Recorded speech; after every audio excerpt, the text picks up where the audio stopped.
غزل دو چې خلکو یو انسان لیونه کړی یم خلکو یو انسان لیونه کړی یم سم یې په ایمان لیونه کړی یم او تاسو ته پراغو سترګو جوړ ښکارم تاسو ته پراغو سترګو جوړ ښکارم نور یې د جهان لیونه کړی یم او غم راته جوړ شوی د یار سور کافر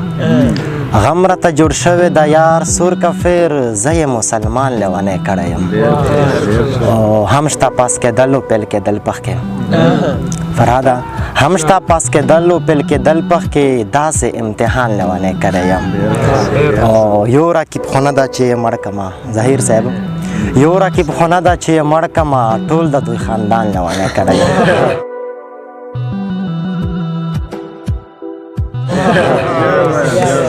ویل چې یو رکیب خونه ده چې یې مړ کړمه ټول د دوی خاندان لیونه کړی یم او یا نوید سالار سم پرې مین یم یا نوید سالار سم پرې مین یم او لا یې په پیریان لیونه کړی یم بیا بله د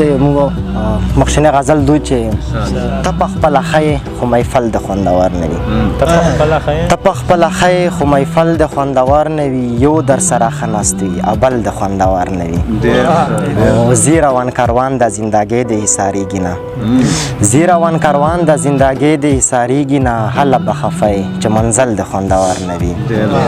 او نه کېږي په مال نه په ښایست نه هوښیارتوب باندې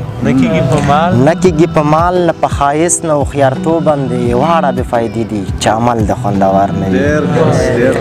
او آخري مقطع ده چې ای سالاره وکړه نصیحت خبرو خلکو ته